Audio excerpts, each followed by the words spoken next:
UFOs. Been waiting to give an update on this one. Now, the top line is we brought everybody the news about the UFO Transparency Amendment. It was included by the Senate, specifically Senator Chuck Schumer and Mike Rounds. It was a bipartisan bill. It actually passed the Senate with like 87 votes.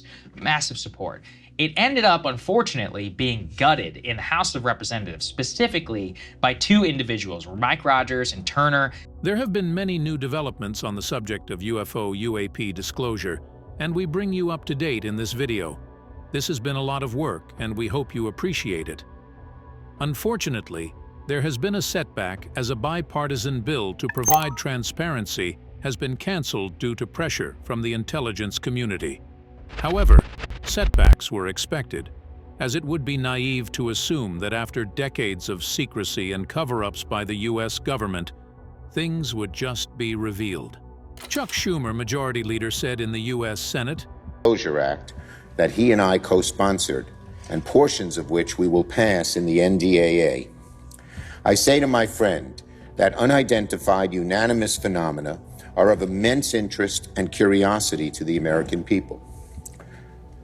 But with that curiosity comes the risk for confusion, disinformation, and mistrust, especially if the government isn't prepared to be transparent. The United States government has gathered a great deal of information about UAPs over many decades, but has refused to share it with the American people. That is wrong, and additionally, it breeds mistrust.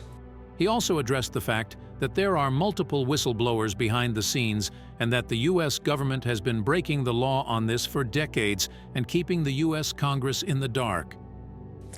We've also been notified by multiple credible sources that information on UAPs has also been withheld from Congress, which, if true, is a violation of the laws requiring full notification to the legislative branch. UFO whistleblower David Grusch made the following comments on the developments during his appearance on News Nation. What we're witnessing right now is, quite frankly, the greatest legislative failure in American history. You know, you had a very strong amendment for government transparency on this issue. Whether you believe my allegations or not, we need to advocate for the executive branch, you know, the Office of the President, through executive action, to instate such a body to advise him on the best course of action now that, you know, Congress has failed to legislate appropriately. He also appeared on Tucker Carlson and gave more fascinating insights. He said that he first became aware of the topic through the New York Times article from December 2017 and confirmed that Luis Elizondo was working on a secret UFO project.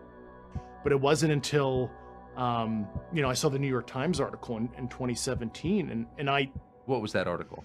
So that was a story about Lou Elizondo and other individuals that ran the ATIP program and the OSAP program. So Advanced Aerospace Weapons Systems Applications. And to be clear, I think the government has never admitted that he was, or denied, in fact, that Elizondo was involved in that. No, he certainly was. I remember in a very senior official's office in McLean, briefing that senior official into about a couple hundred special access programs, because at the time I was a trusted individual advising the Joint Chiefs on certain black programs.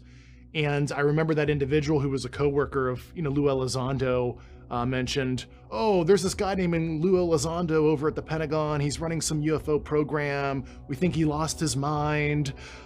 He's giving the Undersecretary of Defense for Intelligence a hard time. And this was 6 months prior to that Leslie Kleen and Ralph Blumenthal article in December 2017. And I was like, I don't know who this Lou guy is. He sounds crazy to me because I don't know about some UFO program. It is also interesting that he first received an intelligence report from another country that the U.S. government had a secret UFO program. This was different because I started to uncover, you know, some very disturbing facts. I had people come to me. I had access to the classified archives from those previous UFO programs that Lou Elizondo and others ran years prior.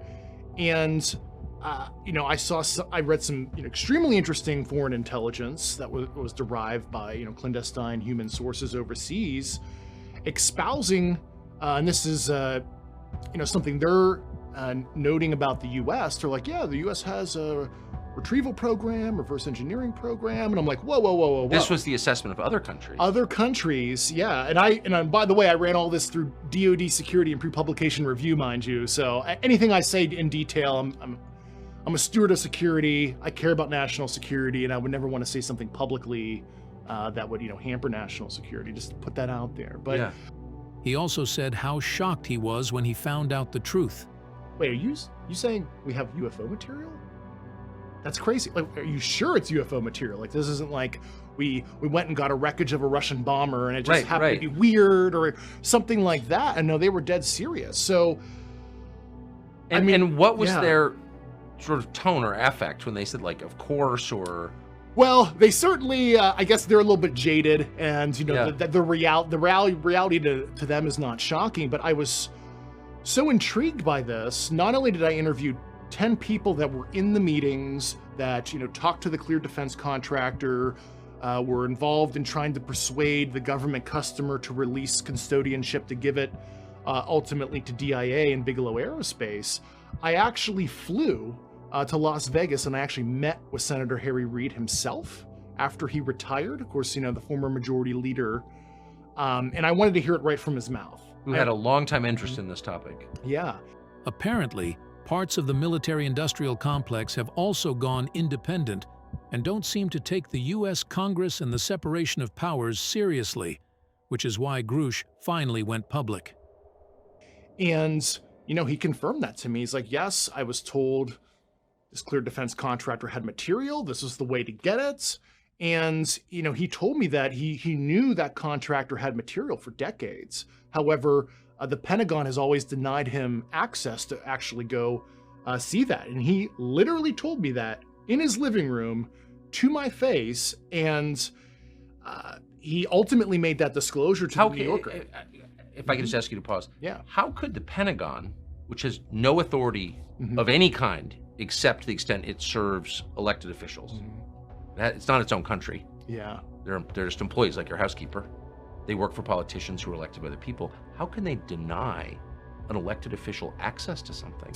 Yeah, and that's part of why I whistleblowed, right? There's a constitutional branch of government Thank you. issue. Exactly. So in elected leaders, even in the normal black SAP community, they're treated as second-class citizens. Oh, we're going to waive reporting. I'm DepSecDef. I can sign an order saying we're not going to fully brief certain committees on, so you've seen that? programs. That is in public law, 10 U.S. Code Section 119, and that is Congressional Oversight of SAPs is the title of that part of public law. But the department, which I find, in retrospect, very weird, where the legislators authorize and appropriate for these programs, but they're not afforded full access. And occasionally Gang of Eight will get those kind of briefings, but literally they could withhold, besides notifying a program got stood up, the entire Congress that we're doing some kind of clandestine activity. Tucker Carlson's question as to why the UFOs crash so often is also very interesting. Why would advanced technology like this crash so often? Yeah, people ask that. I think one of the tropes that a lot of skeptics put out, like, oh, it traveled so far, why did it crash? Did it crash by accident or on purpose? And there's something called the concept of von Neumann replicating probes, which you can Google that. A physicist postulated that if you're advanced, you might have throwaway probes. I mean, think of like the Voyager spacecraft, for example, right? Well, we don't care what the disposition is at the end. We just wanted to go as far as possible. So the crashes aren't necessarily on purpose. And I'm not just saying that as my own personal theory. I talked to scientists that were on this program, and this was one of their legitimate theories that, that is a possibility. But you say these objects came from so far. Do we know that? The origin of the objects remains a mystery. Well, that's the thing, is you don't really know the origin. Right.